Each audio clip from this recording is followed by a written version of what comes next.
이후에 관리는 천차만별이에요. 그죠?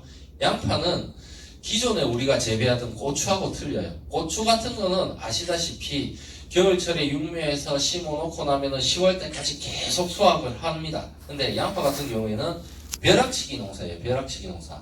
해동하고 난 이후에 집중적으로 관리를 하고 물 관리하고 비료 관리를 하면서 생산량을 늘리는 작물이 양파예요. 그래서 해동하고 난 이후에 농가들 만나보면은 사용하시는 비료 전부 다 천차만별이고 물 관리도 다 천차만별이세요. 그래서 여기에 보시는 그래프 보시면은 곡선이 이렇게 쭉 올라가다가 떨어져요. 그죠? 이 곡선은 질소에 필요한 곡선입니다. 질소가 필요한 곡선인데 첫 추비, 1차 추비에서 2월 초 이렇게 하살표가 되어 있고 3차 추비에서 3월 말 이렇게 하살표가 되어 있어요. 그래서 양파는 우리가 던지는 비료 중에 첫 추비하고 마지막 3차 추비가 가장 중요한데 그 이유가 뭐냐면 첫 추비 같은 경우에는 양파가 겨울에 들어가면 추워지니까 생육을 안 하고 월동에 들어가요. 그죠?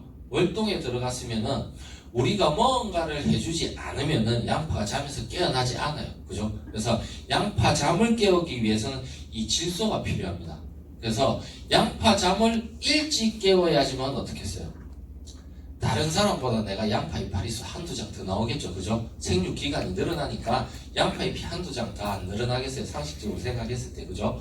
그러면은 양파 잎이 늘어난다 하면 어떻게 했어요?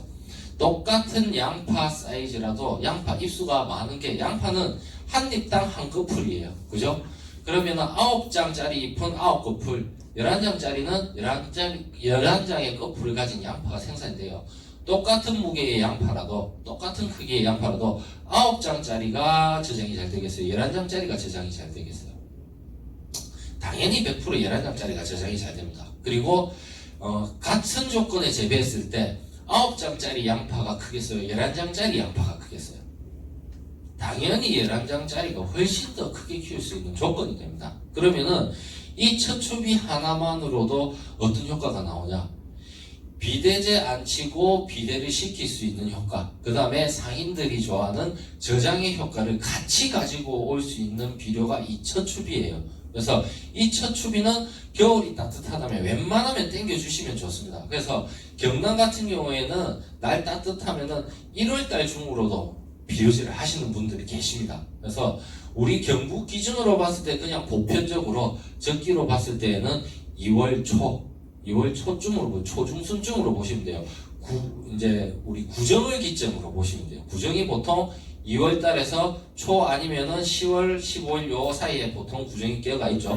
그 기준을 두고 구정 전, 구정 후 요렇게 날씨를 보시면서 첫 추비를 해주시는 게 좋고, 첫 추비는 어때요?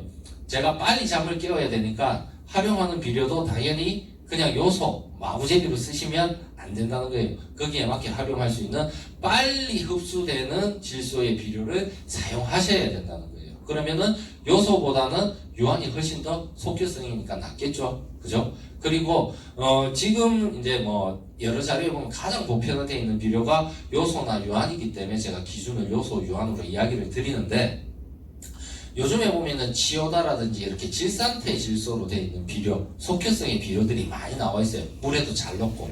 그런 비료를 활용하시는 것도 좋고, 그냥 밭에 던지는 것보다는 액비로 쓰시는 게 훨씬 더 좋습니다. 액비로. 예. 그래서 일찍이 이렇게 추울 때 제가 액비로 하시라 하면은 보통 이야기를 하셔요. 야, 임마, 네가 농사 한번 지어보라. 그 추운데 호수 다 얼어갖고 어떻게 뭐 액비로 주란 말이고. 이렇게 이야기를 하시는 분들 계신데, 그러면은 미리 대비를 하셔야 돼요. 호수를 안 얼게끔 보일러실이나 어디 창고에 넣어 놓으시는 방법을 해주셔야 돼요. 월동에 들어갔을 때 미리 그 전에 계속 연결해 두시고 밖에 내 두시는 게 아니고. 그래서 내가 첫 추비할 약대나 호수들은 다 집 안이나 창고 쪽에 넣어놓고 안 얼게끔 해주시고 관리를 하시고, 김천의 강릉 같은 경우에는 어떻게 하냐, 비료가 잘 안 녹으니까 우리 돼지꼬리 물온도 올리는 거, 그거까지 꽂아가면서 비료 녹여서 물비를 하시는 분들도 많으세요, 지금은. 그렇게 해서 빨리 속효성의 비료를 일찍이 겨울철 해동하자마자 일찍이 주시는 게 좋다라고 보시면 되고, 마지막 추비는 저장하고 이것도 저장과 생산성에 관련이 돼 있는데, 마지막 주기. 자, 그러면 질소 요 그래프 보시면 4월 중순 넘어가면 이게 확 꺾이죠. 그러면 나중에 질소가 필요 없다는 거예요. 근데 4월 중순까지 던지는 비료를 했다 하면 땅에 어떻겠습니까? 질소기가 남아있겠죠. 질소가 하는 역할은 뿌리 엽색 좋아지고 뿌리가 아니고 잎 엽색 좋아지고 잎의 세력 좋아지게 하는 역할이에요. 이때부터는 이제 도복이 될 준비를 시작하고 양분을 뿌리 쪽으로 보내야 되는데 질소가 들어오니까 자꾸 지는 서 있으려고 그래요. 그러면 어떻게 돼요? 도복이 자연적으로 늦어집니다. 그죠? 도복이 늦어지면 어떻게 돼요? 양파는 도복이 되어져야지만 무조건 비대가 급격하게 돼요.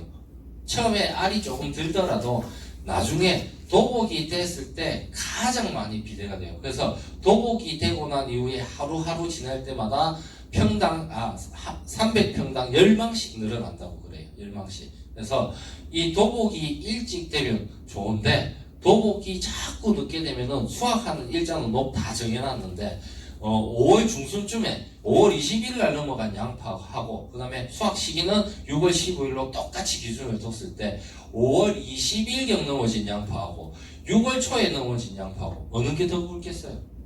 당연히 5월 20일 날 넘어진 게 더 동그랗고 더 굵습니다. 근데 6월 초에 넘어진 양파는 수확해보시면 살이 들쳐서 대부분 포탄처럼 나와요. 포탄처럼. 그래서 도복이 늦어집니다. 대신에 수확을 늦춰주면 되겠죠. 수확을. 나는 이 모양 상관없이 그러면 수확을 좀 더 늦출래? 그래서 늦추시면 어떻게 되냐? 저장이 좀 다소 떨어져요. 저장이. 그래서 웬만하면은 던지는 주기는 3월 말에 끝내주시는 게 가장 좋습니다. 그래서 마지막 주기를 3월 말에 끝내라고 하시면은 농가분들이 이야기해요.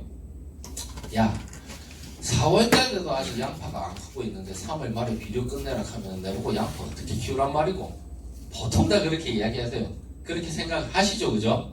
그렇게 생각이 드시죠? 그래서 던지는 땅에 질소기가 남아있게끔 하는 던지는 비료는 3월 말에 끝내시되 4월 초, 그 다음에 4월 초중순까지도 날씨를 보시고 액비를 활용하셔야 돼요. 그때부터는 4월 초중순부터는 물비료를 활용하시는 게 훨씬 더 안전하고 초세 유지해주고 도목도 일찍 시키실 수 있는 방법 중에 하나라고 보시면 돼요. 그리고 4월 말에 던지는 비료 끝내고 나면은 어떻게 되냐? 한 달 정도 지나고 나면 5월달 들어갈 무렵쯤 되면은 가장 먼저 오는 증상이 양파한테 오는 증상이 이파리 색이 감다가 살짝 연해져요. 그죠?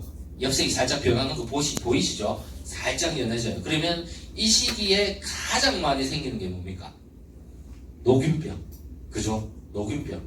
엽색이 빠진다는 거는 잎의 힘이 떨어진다는 거예요. 그러면은 서서히 이제 잎에서 뿌리 쪽으로 양분을 보내기 시작한다는 겁니다.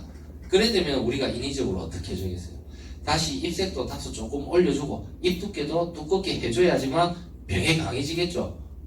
병에 강해지겠죠. 약을 쳤을 때에도 방제가 훨씬 잘 되겠죠. 그래서 요 시기쯤 되시면은 옆면으로 아미노산 처리 필히 꼭 해주시면은 나중에 노균이 쉽게 많이 번지는 엽색이 빠져서 노균이 쉽게 번지는 밥보다 훨씬 더 노균 방제가 쉬워집니다. 그래서 4월 한 중순 넘어가고 5월쯤 들어갈 때쯤 엽색이 살짝 빠진다 하시면은 속효성 이제 질산태 질소 비료를 쓰셔도 되고 아미노산이 가장 안전해요. 그래서 동물성 아미노산 제제를 활용하셔서 엽색을 다시 한번 살짝 올려주고 엽 두께를 두껍게 해주시는 게 훨씬 더 좋습니다.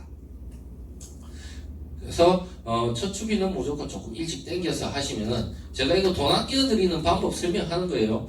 무조건 나중에 양파 잘 안 되고 양파 세력이 안 좋으면은 100% 여기 계시는 분 중에서도 나 비대제를 좀 칠까 고민하시는 분들 계실 거예요. 그죠? 그죠? 비대제 별로 그렇게 가격이 싸거나 하지 않습니다. 그죠?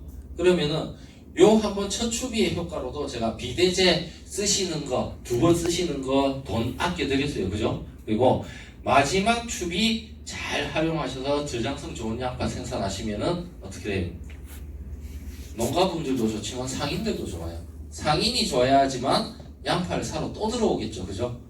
그죠? 그래서 이런 방법은 필히 기억해 주시고 비료 관리를 하시는 게 가장 좋고 이제 4월달 들어가기 시작하면은 무조건 양파는 물 관리가 가장 중요하면 된다라고 보시면 되겠습니다. 뭐 질소하고 가리인산 이런 거는 다 그냥 제가 설명 안 드릴게 하는 역할은 다 알고 계세요. 그죠? 그래서 우리 본포 밭장만 할 때 300평 기준으로 뒀을 때 내가 1년 농사 지으면서 양파 농사 지으면서 밭장만 할 때 들어가는 비료나 퇴비 같은 경우에 완숙 퇴비 2톤, 그 다음에 석회는 100kg, 요소는 52kg, 용성인비 38kg, 가리 25kg, 그 다음에 미량, 붕소 같은 거는 한 1kg 정도 들어가는데 여기서 전부 다 들어가는 거는 퇴비, 석회, 인산질 비료는 밭장만 할 때 다 넣으시면 돼요. 남겨놓는 거는 요소하고 가리밖에 없습니다. 그죠? 요소하고 가리밖에 없는데 그 중에 요소는 17kg가 봄밭에 들어가고 그 다음에 가리는 15kg 정도 들어갑니다. 그래서 제가 아까 1, 2, 3차 추비하실 때 남은 비료는 사용하시면 된다라고 보시면 되겠어요. 그래서 양파는 질소라는 비료를 밭장만 할 때 내가 1년 농사 지으면서 3분의 1 정도 넣고 나머지 3분의 2는 추비로 활용하시는 거예요. 그래서 너무 처음부터 욕심을 내셔서 밭에 질소기를 많게끔 많이 넣으시면은 나중에 이 질소기 빼지를 못합니다. 그죠? 땅에 들어가 있는 비료 성분은 절대로 못 빼내요. 그래서 모질한 거는 우리 사람이 인위적으로 채워줄 수 있습니다. 그래서 질소를 너무 과하게 욕심내지 마시라, 그렇게 이야기 드리고 싶습니다.